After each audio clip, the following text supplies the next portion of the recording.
here to talk to you about mental health. I am aware I have 10 minutes, so I will do my best to put it all together. I wonder if the presentation has been put up so that we can be able to read together along, and if anyone needs to capture something there again, you'll be able to see it up there. All right, so my name is Lisa Nduta. I'm a clinical psychologist and a mental health practitioner. I am here by God's grace, and again, I am excited to bring this presentation to you. So when we talk about mental health, what do we know about it? We have to understand what it means to be a mentally healthy individual. Now, mental health is characterized by physical, social, and mental well-being. All right?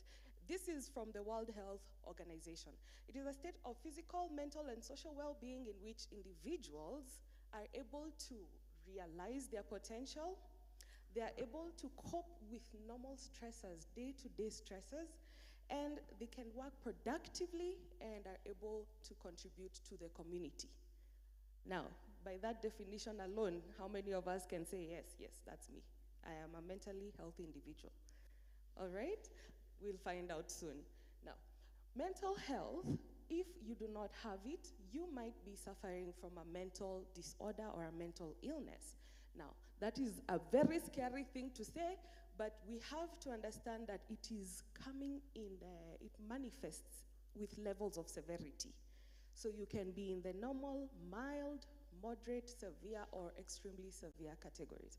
To be mentally unstable or to have a disorder means that you have a condition that significantly affects your emotions, your thinking, your moods, and your behavior. And this can be something that is seasonal, day-to-day, weekly, monthly, yearly, or it can be chronic, something that you will continue to experience for the rest of your life, but that is only if you do not tend to it, if you do not pay attention and seek out the right support. Now, let's talk about some of the types of these mental disorders, all right? Now, we have very many. It is a multitude of them. But I want to talk about the most common ones, and especially the ones that we have in Kenya, that we are seeing being diagnosed in hospitals, anywhere, everywhere. This is stress, anxiety, and depression with substance abuse. Those are very common, but I'll tell you briefly about these ones that are on your screen. Anxiety disorders, which are characterized by excessive worry, overthinking, fear, panic. These ones include panic disorder, obsessive compulsive disorder, and phobias. Mood disorders, characterized by lack of initiative, lack of motivation, low energy, wanting to hide away from society. These ones are known as depression, bipolar disorder, and others. We have mood disorders. We've talked about that. We have eating disorders characterized by normal eating habits. We have personality disorders characterized by settings like occupational settings or social settings, and the individual is not performing or thinking or speaking or behaving in a way that is accepted by the culture. All right? There are post-traumatic disorders and psychotic disorders. Psychotic disorders are characterized by hallucinations, people hearing things, people seeing things, delusions, and the like. Those are the common types of mental disorders. Now, I know one question we often receive is, what causes these mental disorders? Where do they come from? How do you become a mentally ill or someone suffering with a mental disorder? Well, it is, as you can see, another multitude of reasons. Let's start with genetics or family history. Some of these conditions, you can inherit them. Imagine that. You can inherit them. And these ones are like attention deficit hyperactive disorder. We have autism. Those are some of the ones that you can inherit, including depression and substance abuse. All right? We have environmental factors. The environment that you currently occupy right now, at home, at the office, is it causing you stress? Is it causing you to feel a lack of motivation? That can develop into stress, anxiety, or depression. your environment.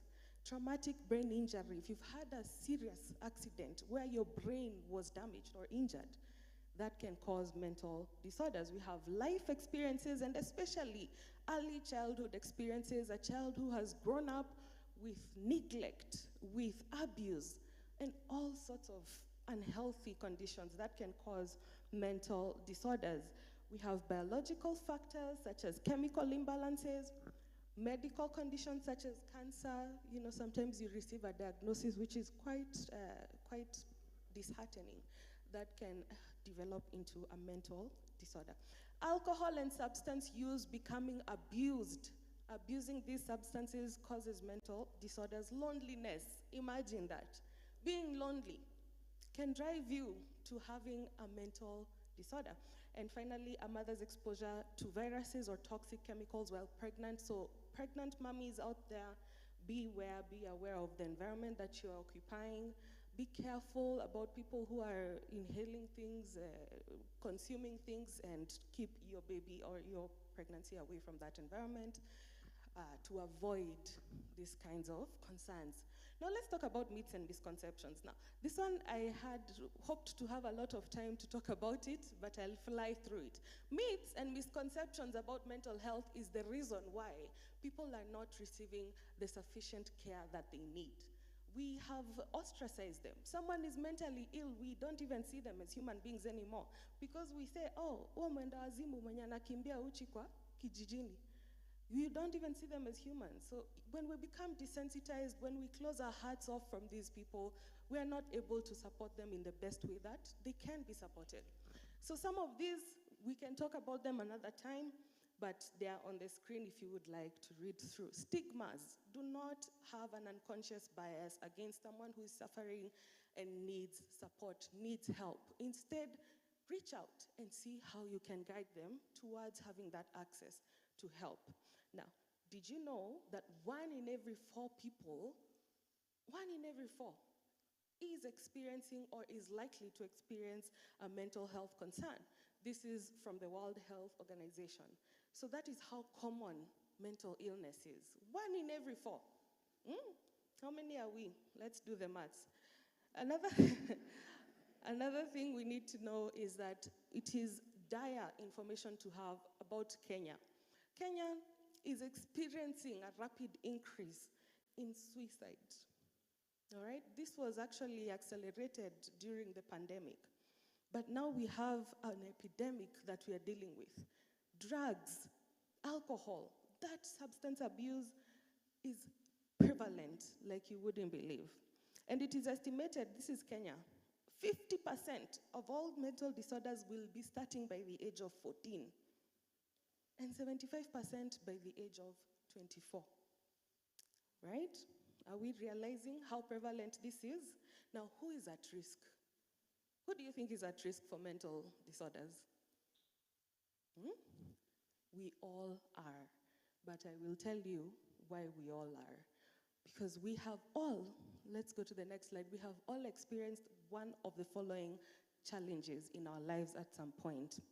These are some of the major life stressors. Now, as I read through them, I want you to reflect and ask yourself, this happened to me. How did I navigate?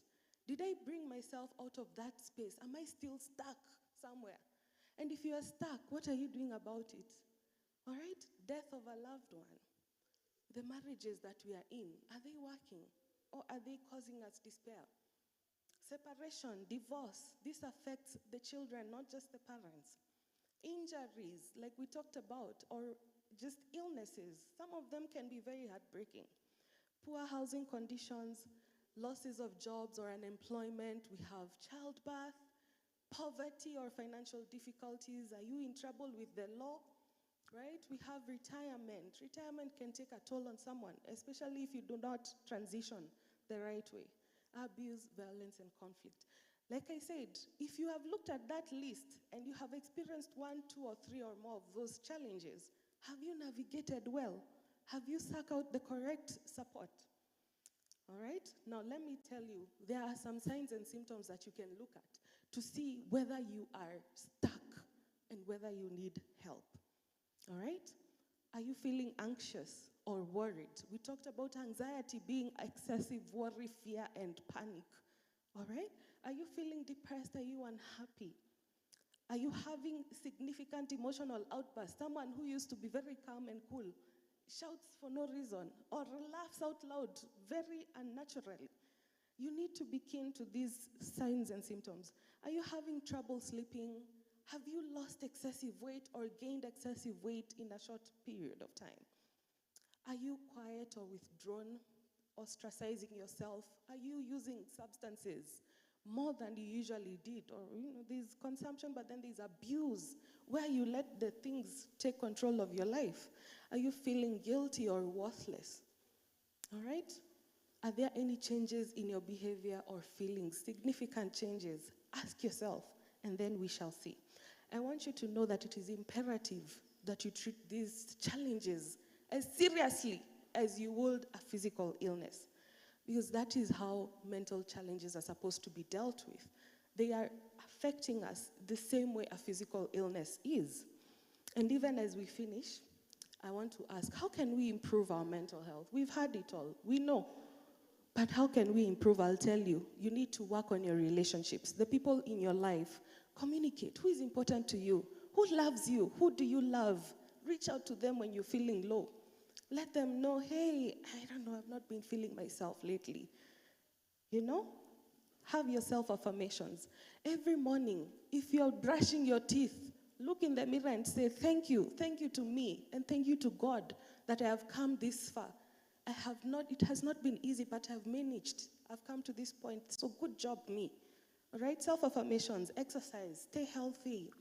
Develop gratitude and mindfulness. That is the thank you that we're talking about, but also be aware about your neighbor's well-being. The person that you care about is acting differently. That's what it means to be mindful. Notice it, reach out. I've noticed that you haven't been yourself lately. Are you all right? Is everything okay? So that is mindfulness. Identify your purpose. Why am I here? And live to the best of your ability so that you can have a fulfilling and happy life. All right? Give to others. Pray. Spiritual nourishment. You're here to work or to tend to your mental health as much as you're tending to your spiritual needs. This is good, all right? And seek help.